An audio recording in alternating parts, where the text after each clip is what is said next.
income, but we could also consider the price of complementary goods. A lot of times when someone drinks beer, they have some food, some snacks to go with it.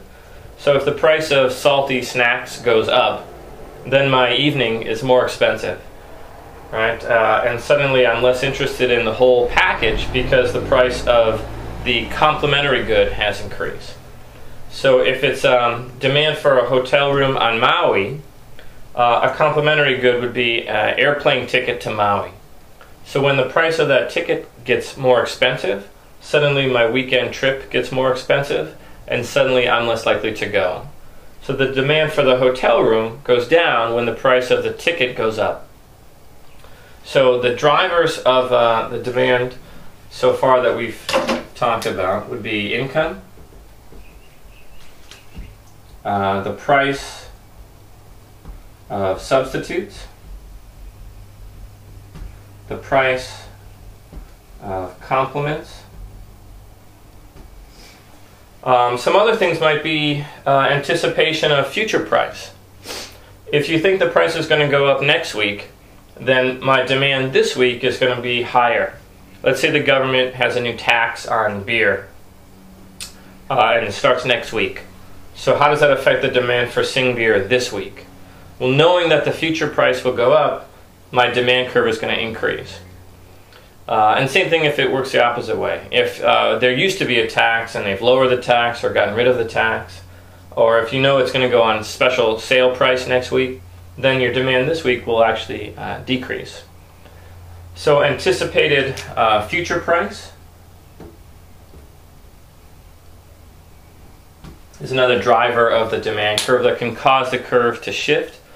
Other things might just be the population size, right? If suddenly the number of tourists in Thailand decreases, I don't know why they would, but let's say they did, then there will be fewer people in the beer drinking population, right? Let's say that when I grew up, the drinking age used to be 18 to be legally allowed to buy beer, and then they changed it to 21. So when they raised the drinking age, the population itself of beer drinkers would go down. So the population size changes. In Hawaii, tourists come and go. If there's a surge in tourism, the demand goes up for pretty much everything. When tourism is down, the demand goes down.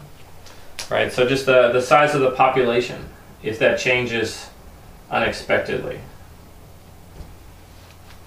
All of these factors and some others will shift the demand curve. And as it shifts, you can anticipate the direction of that change.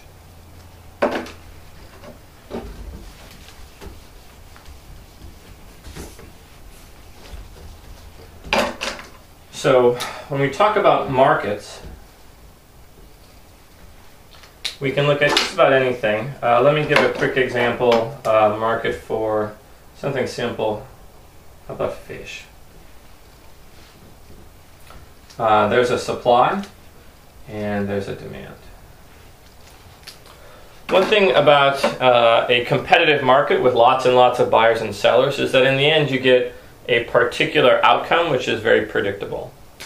So let's say I run the fish market and I insist on having a high price. If the price is really high, then what are you going to have for dinner? The answer is not fish. The quantity demanded is going to be very low. But if the price is really high, then this is an attractive business. And so the quantity people are trying to sell, the quantity supplied will be much greater than the quantity people want, the quantity demanded. When you have an imbalance like that, there's a disequilibrium, there's a source of tension. There's a force that's acting on that price.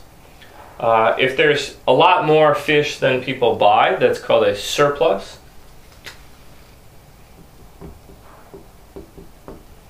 And if there's a surplus, that means there's literally piles of fish just sitting around. And if there are giant piles of fish sitting around that nobody wants, what pressure is acting on that price? Yeah, it's going to be driven down. It's a very natural, organic pressure. It's a force acting on that price that just happens. No one has to make it happen. It just sort of happens by the interaction of all the multitude of buyers and sellers. All right, very easy to anticipate. So what happens if the opposite is true? Let's say I run the fish market and I've decided today the price will be low. Well, what do you want to eat for dinner if the price is really low? Everybody wants some fish.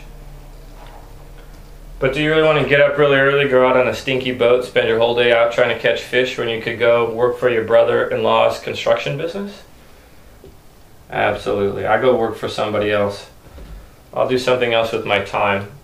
I will not buy a new boat. The quantity supplied would be low.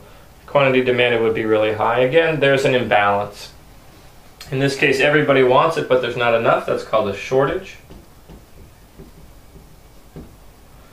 And when there's a shortage, things are unstable. We're in a state of disequilibrium. There's a pressure on this market that's a pressure or force for change.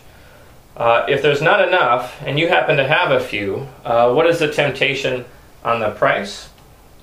It's going to make the price go up. So if the price is really high, there's a surplus which drives the price down. The price is really low, it creates a shortage which drives the price up. So where in this graph would you suspect we find stability? That's right. The magic price. Not too high, not too low, it's just right. At this price, and uniquely at this price, the quantity that people would like to buy is the same as the quantity people are trying to sell. And at the end of the day, everybody goes home with a fish. We end up with a market that clears. You might call this sometimes the market clearing price, because all the buyers can find a seller at this price, and all the sellers can find a buyer at this price. So there's nothing left, and there's no one left wanting at the end of the day. Also, at this price, what we end up with is a stability. Any price above this, there's a surplus which drives the price down. Any price below, there's a shortage which pushes it up. At this price, there's no pressure. There's no force moving us away from this price. So once we're there, it's very stable. So if you're not at this price, then the market is moving towards it. And it's moving towards it usually with the force of a river. It's pretty hard to stop it. You can put your hand out and the river's just going to go right around you. So this price is where free markets tend to be driven towards. There is things that can stop it. Government policies intervene. Sometimes you put taxes, you put import quotas, you put tariffs on foreign goods, and all these things will shift us away from this free market outcome. Another thing is market powers, monopoly. If one firm controls all of the fish market, then things don't act quite in the same way, or even if 2 or 3 firms. So in a competitive market with no government involvement yet, and lots of buyers and sellers, we end up with a equilibrium where things are stable and things are efficient, and everyone is happy as can be.